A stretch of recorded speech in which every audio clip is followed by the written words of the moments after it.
अस्सलाम वालेकुम नाज़रीन, आप देख रहे हैं प्रोग्राम ब्रास टैक्स और मैं हूं आपकी होस्ट मारूफ। नाज़रीन, जैसा कि आप जानते हैं ब्रास टैक्स एक ऐसा प्रोग्राम है जिसमें डाइवर्सिफाइड इश्यूज को अब तक डिस्कस किया जा चुका है। आपकी बहुत सारी ईमेल्स हमें मौसूल हो रही हैं, उनमें आजकल आप लोग एक बहुत कॉमन क्वेश्चन हमसे कर रहे हैं कि पाकिस्तान में आजकल क्या हो रहा है, यानी पाकिस्तान की दाखिली सूरत हाल के हवाले से आप बहुत कुछ जानना चाह रहे हैं। पाकिस्तान किन खदशात का शिकार है, ऑब्वियसली हम जानेंगे हमारे डिफेंस एक्सपर्ट से। हमारे साथ मौजूद हैं ज़ैद हामिद साहब। अस्सलाम वालेकुम सर। सर, जैसा कि मैंने अभी बयान किया कि पाकिस्तान को किन खदशात का शिकार है और पाकिस्तान में आजकल क्या हो रहा है, हमारी आवाम ये जानना चाहती है और आपकी राय इस बारे में जानना चाहते हैं, क्योंकि आपके व्यूज़ हमेशा बहुत इंपॉर्टेंट होते हैं। क्या कहेंगे आज आप इस हवाले से? देखिए फारूक, आज हमने जान के इस टॉपिक को सेलेक्ट किया है क्योंकि इस वक्त पूरे मुल्क में इस कदर डिस इन्फॉर्मेशन और झूठ बोला जा रहा है, इस कदर साइकोलॉजिकल वॉरफेयर कौम के खिलाफ की जा रही है, कौम को इस कदर मायूसी में मुब्तला किया जा रहा है कि इसमें असल हकीकत लोगों को नजर नहीं आ रही। एक मायूसी फैल चुकी है कौम में, जिसको देखो वो ये परेशान है कि क्या ये मुल्क टूट जाएगा।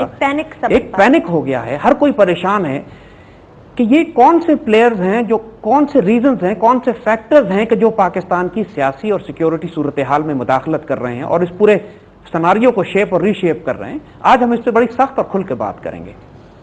देखिए, पाकिस्तान बुनियादी तौर पर इस वक्त दो खौफनाक फाशिस्ट आइडियोलॉजीज के पंजे या नरगे में आ रहा है। एक मगरिब की तरफ से हम पे हमलावर हो रही है और एक हमारी सफ़ों के बीच में हमारे दाखिल से, हमारे वजूद के अंदर से निकलकर पाकिस्तान के वजूद को तबाह करने पर तुली हुई है, अंदरूनी खलफशार पैदा कर रही है। हम दोनों को इस तरह रिकग्नाइज कराएंगे कि जो बाहर से आइडियोलॉजी पाकिस्तान को तबाह करना चाहती है, पाकिस्तान को तोड़ना चाहती है, पाकिस्तान पर कब्जा करना चाहती है, पाकिस्तान के न्यूक्लियर एसेट्स पर कब्जा करना चाहती है, वो न्यूकॉन ज़ायनिस्ट हैं, वो ज्यूइश भी हैं, क्रिश्चियन भी हैं और हिंदू ज़ायनिस्ट भी हैं। और जो हमने अपने तमाम पिछले प्रोग्रामों में न्यूकॉन ज़ायनिस्ट को और उनकी आइडियोलॉजी को अच्छी तरह एक्सप्लेन कर दिया है। इस हवाले से दूसरा वो ग्रोह कि जो पाकिस्तान की रियासत के खिलाफ ऐलान जंग कर चुका है, जो खुदकुश हमले पूरे पाकिस्तान में कर रहा है, हजारों मुसलमानों को और पाकिस्तानियों को शहीद कर चुका है और पाकिस्तान में वो सूरत हाल पैदा कर रहा है जो बराह रास्त न्यूकॉन एजेंडे को सपोर्ट करती है। ये तकफीरी ग्रोह है जो हमारे ट्राइबल एरियाज के अंदर वो मजहबी दहशतगर्द जो मजहब का नाम लेकर पाकिस्तान की रियासत के खिलाफ ऐलान जंग करते हैं। इनको आप अलकायदा कहिए या तहरीक तालिबान पाकिस्तान कहिए, इनके मुख्तलिफ ग्रोह हैं। कुछ साउथ वजीरिस्तान में बैतुल्ला महसूद का है, सवात में मुल्ला फजलुल्लाह का है। इसी तरह ये वो लोग हैं कि जो बराह रास्त पाकिस्तान की रियासत के खिलाफ ऐलान जंग किए हुए हैं। तो पाकिस्तान बुनियादी तौर पर बाहर से ज़ायनिस्ट के हमले में है और दाखिली तौर पर ये तकफीरी पाकिस्तान की रियासत को तबाह करना चाहते हैं और उस पर कब्जा करना चाहते हैं। इन दोनों के मकासद क्या? इन दोनों को एक दूसरे की जरूरत है। जो वेस्टर्न ज़ायनिस्ट हैं, जो क्रिश्चियन, ज्यू और हिंदू ज़ायनिस्ट हैं, वो पाकिस्तान पर हमला और करना चाहते हैं और दखल अंदाजी करना चाहते हैं, ये बहाना बनाकर कि हमारी सफ़ों में तकफीरी और अलकायदा मौजूद है, यूज कर रहे हैं उस चीज को। और तकफीरी और अलकायदा पाकिस्तान पर इसलिए हमले कर रहे हैं कि वो कहते हैं कि पाकिस्तान की रियासत के मगरिब से मुआहदे हुए हैं। यानी पाकिस्तान दोनों तरफ से इन दोनों आइडियोलॉजीज के, इन दोनों फैशिस्ट आइडियोलॉजीज के कब्जे में, एक मगरमच्छ के जिस तरह दो जबड़े होते हैं उसके दरमियान पाकिस्तान की रियासत आ गई है अब। और इन दोनों को एक सर्वाइवल के लिए एक दूसरे की जरूरत है। देखिए, जिस तरह हम ये बात आपको बता चुके हैं कि अमेरिकन 9/11 के बाद पाकिस्तान और इस पूरे खित्ते के नक्शे को तब्दील करना चाहते हैं, इसमें कोई डाउट नहीं है। इस शक को जहन से अब निकाल दीजिए।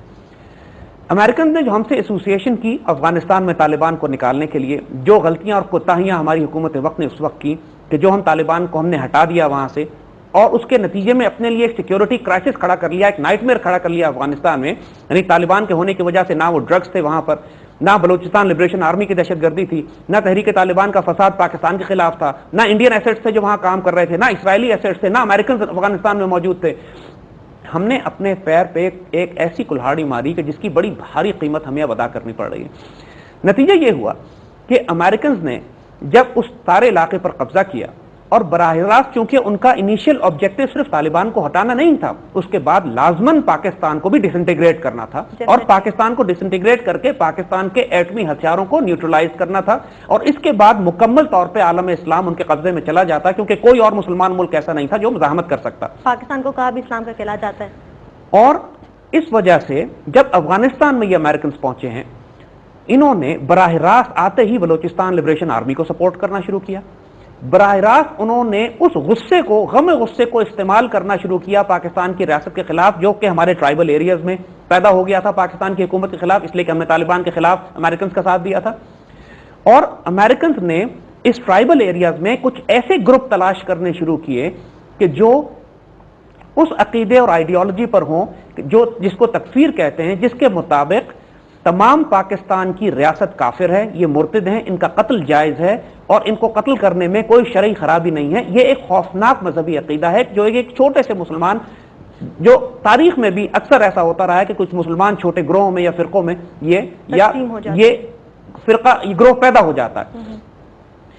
اور اس گروہ نے اپنا غصہ پاکستان کی ریاست پہ جب نکالنا شروع کیا اور ایک نظریاتی آئیڈیالوجیکل جنگ شروع کی پاکستان کی ریاست کے خلاف. دیکھیے کوئی خودکش حملہ آور پیسے دے کے اپنے آپ کو نہیں ختم کرتا، وہ جب حملہ کرنے جا رہا ہے تو وہ نظریاتی طور پر ایک بلیف کے ساتھ جا رہا ہے، ایک آئیڈیالوجی کے تحت جا رہا ہے، کیونکہ اپنے خیال میں وہ جنت میں جا رہا ہے. اور جب وہ 40 50 60 مزدوروں کو قتل کرتا ہے واہ فیکٹری کے باہر تو اس کو اس میں کوئی شرم محسوس نہیں ہوتی. وہ یہ سمجھتا ہے کہ 150 گھروں کے چراغ بجھا کے اس نے بہت نیک کام کیا. اب یہ اتنی خوفناک آئیڈیالوجی ہے کہ جس کا جو اگر یہ آئیڈیالوجی پاکستان کی ریاست کے خلاف اعلان جنگ کر دے تو اسرائیلیوں کو اور انڈینز کو اور سی آئی اے کو مزید کوئی گروپ پیدا کرنے کی ضرورت نہیں ہے، صرف انہی کو فنڈ کریں تو یہ پاکستان کی ریاست کو تباہ کر دیں گے. اور جب یہ خودکش حملے پاکستان میں شروع ہوتے ہیں تو یہ پوری دنیا میں واویلا شروع کر دیتے ہیں کہ پاکستان کا ایٹمی پروگرام جو ہے وہ دہشت گردوں کے ہاتھ میں گرنے والا ہے، لہٰذا پاکستان کو مزید ڈس انٹیگریٹ کر کے اس کے ایٹمی ہتھیار قبضے میں کر لی جائیں. یہ بات لازماً اس لیے ذہن میں سمجھنے کی ضرورت ہے کہ جو کچھ پاکستان میں آپ آس پاس دیکھ رہے ہیں اس کا براہ راست تعلق ان دونوں آئیڈیالوجی سے ہے، ایک طرف تکفیر کی آئیڈیالوجی سے اور ایک طرف نیو کون آئیڈیالوجی سے جو پاکستان کے حصے بکھرے کرنا چاہتے ہیں اور ہمارے ایٹمی ہتھیاروں پر قبضہ چاہتے ہیں. صحیح. اب بنیادی طور پر جو امریکنز نے 4 کام کیے افغانستان میں آنے کے بعد، پہلا کام انہوں نے یہ کیا کہ بلوچستان سیپریٹسٹ کو مدد کرنی شروع کی، بی ایل اے کو. دوسرا انہوں نے پختون سب نیشنلسٹ سیپریٹسٹ کو مدد کرنی شروع کی جو ہمیشہ پختونستان بنانے کی بات کرتے ہیں.